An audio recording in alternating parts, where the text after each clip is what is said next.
Jadi mulai dari Sumpah Pemuda, kemerdekaan, Orde Lama, Orde Baru, reformasi, sampai hari ini kita mengalami fase revolusi industri, industri 4.0, semua dimotori oleh anak mudanya.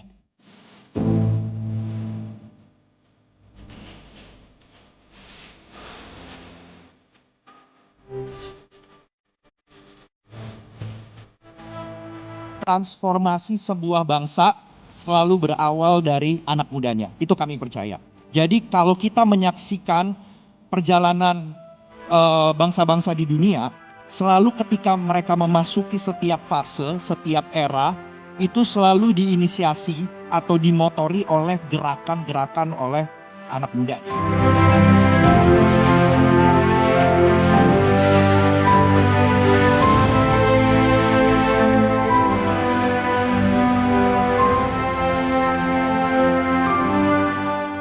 Oke, selamat sore teman-teman, kakak-kakak, bapak ibu sekalian. Terima kasih sudah meluangkan waktu untuk datang ke Sanctuary Auditorium untuk menyaksikan Festival Muda Berdaya. Nama saya Stevi Thomas Ramos, mewakili Muda Berdaya yang akan memulai keseluruhan dari Festival Muda Berdaya dan seluruh penampilan literasi maupun monolog maupun kontemplasi yang nanti akan dilanjutkan oleh para narator-narator lainnya. Jadi teman-teman semuanya selamat datang di Festival Muda Berdaya. Harapannya kita hari ini bisa sama-sama tadi, kita bisa berpikir, bernalar, berlogika, berdialektika dan pada akhirnya berkesadaran untuk menjadi diri pribadi yang lebih baik. Hari ini mungkin saya akan memulai teras literasi, sebuah program dengan mengangkat judul Semua Berawal dari Anak Muda. Ini akan menjadi pembuka Festival Muda Berdaya dan keseluruhan dari penampilan para narator nantinya ya. Oke, kami dari Muda Berdaya selalu percaya bahwa transformasi sebuah bangsa selalu berawal dari anak mudanya, itu kami percaya. Jadi kalau kita menyaksikan perjalanan bangsa-bangsa di dunia, selalu ketika mereka memasuki setiap fase, setiap era, itu selalu diinisiasi atau dimotori oleh gerakan-gerakan oleh anak mudanya. Kalau ada yang bilang kita anak muda adalah agen perubahan, kalau ada yang bilang juga bahwa kita anak muda adalah motor untuk membawa ke Indonesia Emas 2045, apakah betul seperti itu? Kita akan sama-sama belajar. Perjalanan bangsa kita dimulai dari tahun 1928 ketika Sumpah Pemuda. Sebagaimana kita tahu bersama, Sumpah Pemuda kita berikrar satu bangsa, satu tujuan, satu bahasa melalui anak-anak muda dari berbagai organisasi-organisasi kedaerahan yang bersepakat untuk bersama-sama mengusir, menghapus kolonial. Anak muda yang mulai.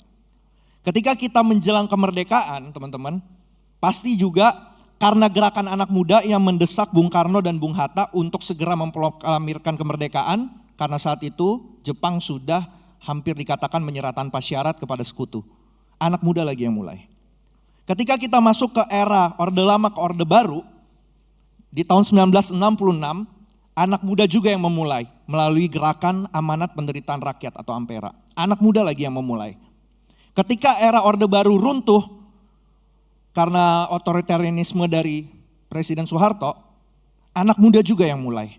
Sehingga babak baru dimulai dari Orde Baru ke reformasi. Jadi mulai dari Sumpah Pemuda, kemerdekaan, Orde Lama, Orde Baru, reformasi, sampai hari ini kita mengalami fase revolusi industri, industri 4.0, semua dimotori oleh anak mudanya. Jadi anak muda memiliki peran penting tadi dalam transformasi kita sebagai sebuah bangsa. Pertanyaannya sekarang adalah, apakah kita menuju Indonesia Emas 2045 itu sesuatu yang utopis?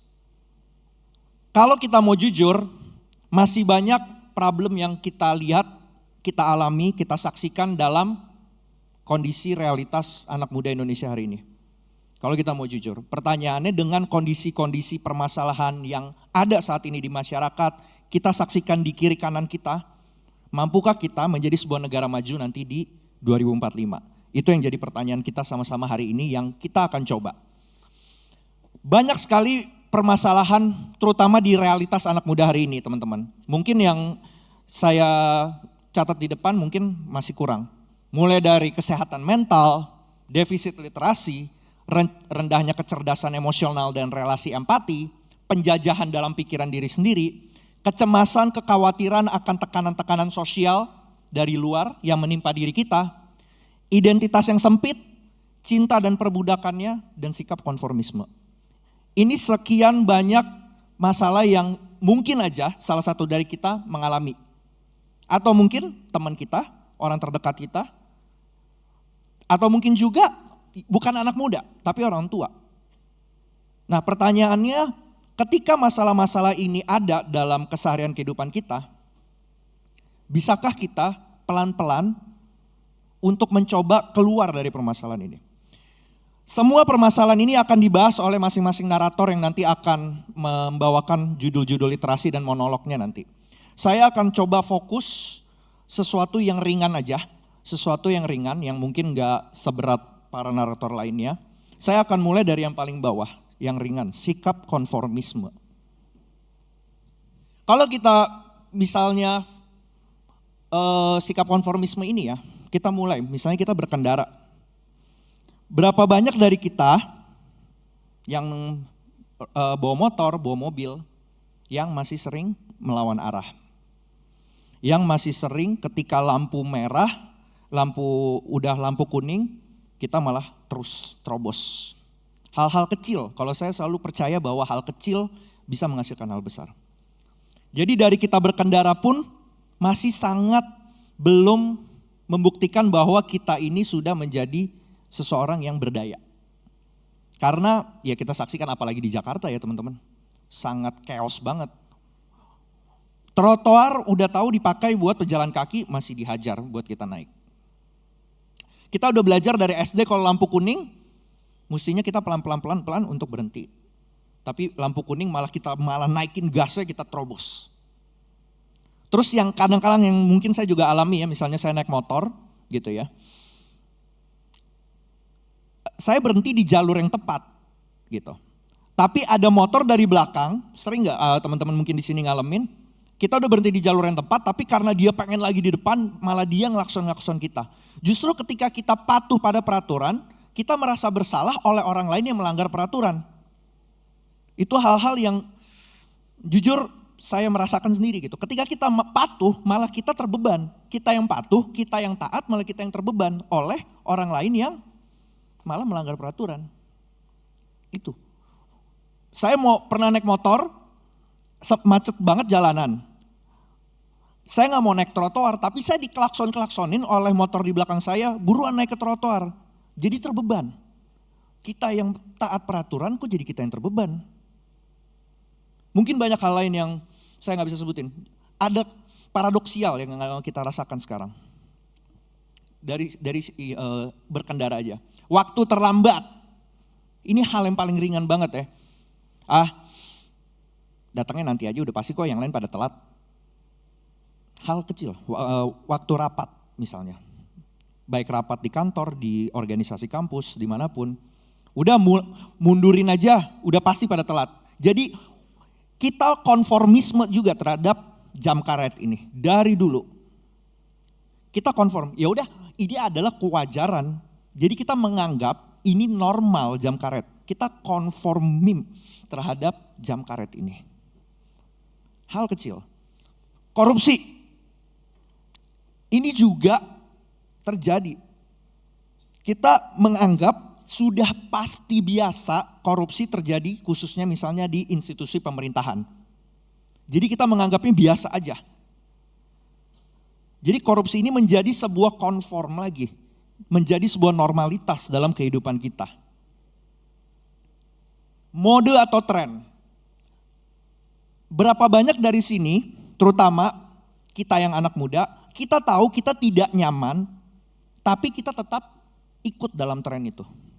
Baju, sepatu, model gaya rambut, dan lain sebagainya. Kita tahu mungkin kita gak nyaman-nyaman banget memakai sepatu, memakai baju, model rambut. Tapi karena trennya lagi ke arah sana, mau gak mau kita ngikut tren itu. Kita mengkonfirm lagi terhadap sebuah tren yang menurut kita kita nggak nyaman.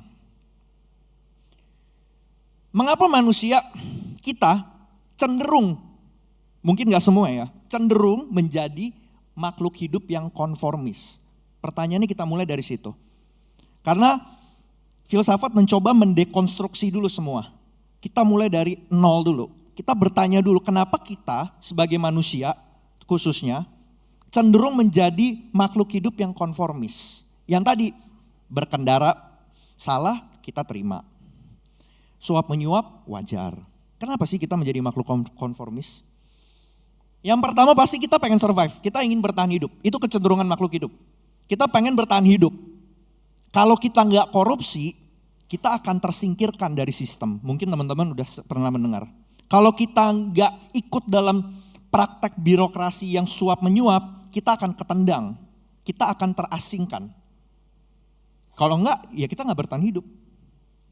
Atau segampang tadi, kalau kita nggak melawan arah, lampu merah melawan arah, kita akan nggak cepat sampai di tempat tujuan. Jadi kita mengaminkan itu untuk bertahan hidup. Makanya kita menjadi makhluk hidup yang konformis. Yang kedua, untuk kita bisa diterima di lingkungan, di peers, di circle. Kayak tadi, kalau gua nggak korupsi, gua akan terpinggirkan. Kalau bahasa politik sekarang bilang, kalau gua nggak ini akan terpinggirkan dari konstelasi politik. Gua akan terpinggirkan. Kalau bahasa gaulnya gue jadi outcast, terpinggirkan. Kalau gue nggak ikut tren, ya gue akan terpinggirkan. Nah, kita itu cenderung berusaha bertahan, karena kan kita makhluk sosial teman-teman. Kita akan cenderung kalau bisa kita bisa bertahan dalam sebuah lingkungan sosial, supaya kita tadi bisa bertahan hidup. Jadi udah deh kita menjadi makhluk hidup yang konformis aja, supaya kita bisa bertahan hidup dan kita bisa diterima di lingkungan sosial kita. Ketiga, nyambung dari nomor 2, ada ketakutan kita untuk dianggap aneh. Nah ini nih, dianggap aneh. Paling sering nih contoh ya. Saya sering nih meeting dengan kampus, dengan sekolah lewat Zoom atau lewat Google Meet. Ketika di akhir meeting saya bertanya, ada yang mau bertanya gak tentang meeting hari ini? Semuanya gak ada yang jawab. Gak ada yang jawab. Berarti kalau nggak ada yang jawab berarti semua ngerti kan? Tiba-tiba meeting ditutup, selesai, ada yang ngechat ke saya, Kak tadi maksudnya apa? Lah kan tadi udah ditanya, ada yang mau nanya nggak? Nggak ada yang mau nanya. Karena manusia ketika yang lain nggak ada yang bertanya, dia malu untuk bertanya. Karena kalau dia bertanya berarti dia dianggap aneh atau dianggap mungkin kurang pintar. Kecenderungan manusia, takut dianggap aneh sendiri. Bahkan sampai hal untuk yang bertanya pun mereka gak mau. Karena takut mungkin kalau yang lain udah ngerti, masa iya gue gak ngerti, berarti gue gak usah nanya deh. Jadi takut untuk dianggap aneh oleh lingkungan. Struggle, perjuangan untuk memperoleh rekognisi. Seluruh perjalanan kita dalam menempuh pendidikan dari SD sampai perguruan tinggi sampai bekerja, tanpa sadar itu adalah perjuangan untuk memperoleh sebuah pengakuan atau rekognisi.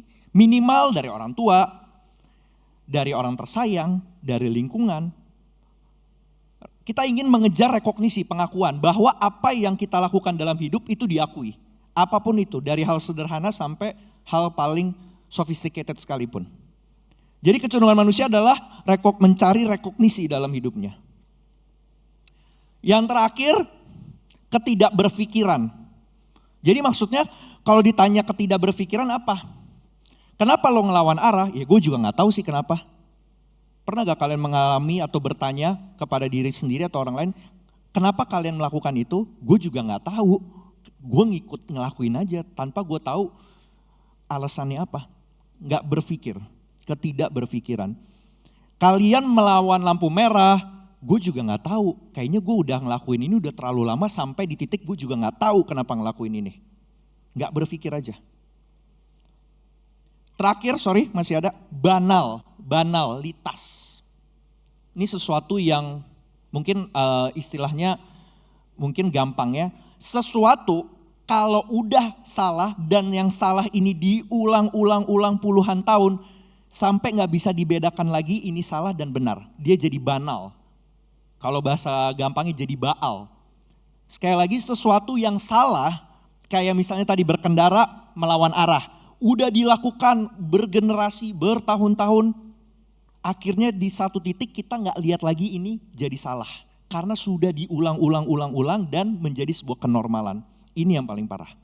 Jadi sesuatu yang salah ketika diulang bertahun-tahun menjadi akhirnya tidak lagi dianggap salah. Karena dia sudah menjadi banal. Itu teman-teman yang korupsi karena udah puluhan tahun dari zaman VOC Belanda sampai sekarang akhirnya menjadi sesuatu yang normal. Jadi banal, kita menjadi mengaminkan semua praktek korupsi akhirnya. Jadi udah jadi banal. Apa efeknya? Sekarang pertanyaannya dari semua tadi. Apa efeknya buat diri kita sendiri aja dulu? Apa efek semua ini? Pertama, penumpulan hati nurani dan akal sehat. Itu yang pasti. Ketika kita mengaminkan korupsi menjadi sebuah hal yang normal, yaudah jadinya begitu. Jadinya hati nurani kita jadi tumpul. Kita gak bisa lagi membedakan mana yang benar, mana yang salah. Kita gak bisa lagi membedakan mana yang benar salah, etis dan tidak etis. Hati nurani kita jadi tumpul. Bagaimana jalan keluar untuk semua ini? Pertama, otonomi pikiran. Itu yang saya percaya. Membuat keputusan, buatlah sebuah keputusan apapun dalam hidup, milih kuliah, milih pekerjaan, itu berdasarkan kemandirian kalian, bukan karena tekanan sosial. Kalian punya otonomi, kalian yang punya kendali terhadap akal budi kalian. Bukan karena ngikut orang, ngikut tren, apa kata orang. Hiduplah dengan cara otentik, teman-teman. Kita percaya bahwa setiap orang di sini adalah makhluk hidup yang otentik. Jadi udah, gak usah takut dibilang aneh, gak usah takut dibilang salah. Karena semua yang ada di sini punya DNA-nya masing-masing dan kita bisa hidup secara otentik.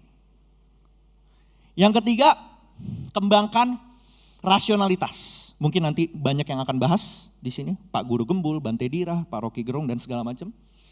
Yang terakhir mungkin berkesadaran, mindfulness. Ini yang menjadi kunci. Banyak hari ini yang bernafas, yang hidup tapi gak sadar. Mungkin Bante Dira yang nanti akan banyak mengelaborasi ini, berkesadaran. Sadar bahwa kita adalah bagian dari alam semesta. Bukan hanya agama kalian, bukan hanya suku kalian, bukan hanya latar belakang kalian. Kita adalah warga alam semesta bersama dengan semua makhluk hidup lainnya, bahkan dengan semua mikroorganisme yang ada di alam semesta ini. Jadi kita adalah the citizen of universe. Itu. Yang kedua, sadar bahwa identitas sosial adalah sesuatu yang rapuh. Jangan pernah terjebak pada identitas sosial kita. Nama, umur, agama, suku, ketika kita terlalu larut terjebak dalam identitas sosial kita akan selamanya diliputi oleh rasa kecemasan, penjajahan dalam pikiran diri kita sendiri. Sadar bahwa pikiran adalah sesuatu yang gak real. Asap, awan seakan-akan ada tapi itu gak ada, itulah pikiran. Jangan pernah menganggap sebuah pikiran itu sesuatu yang real. Itu adalah hasil bentukan sekian puluh tahun pengalaman kalian dari masa kecil. Baik hal baik maupun hal buruk. Mulai dari diri sendiri, gak usah ribet-ribet. Mulai dari hal kecil, mulai dari sekarang juga. Mulai dari diri sendiri, mulai dari hal kecil, mulai dari sekarang juga. Kita gak usah berpikir yang berat-berat, gak usah berpikir yang grand-grand. Mulai dari hal sederhana, berkendara, cara berbicara, cara kita ke orang tua, ke orang-orang sekitar. Mulai dari sekarang. Dan mulai dari hal kecil. Karena sejatinya, tadi MC udah nyinggung, pikiran menghasilkan perbuatan. Pikiran yang baik, pasti perbuatan kita baik. Perbuatan baik kalau kita ulang tadi jadi kebiasaan. Kebiasaan yang baik akan menjadi karakter kita. Dan karakter kita sudah pasti akan menentukan masa depan kita. Jadi mudah-mudahan Festival Muda Berdaya bisa memberikan pikiran yang benar buat kalian. Logika yang benar. Sehingga pada akhirnya itu menentukan masa depan kalian.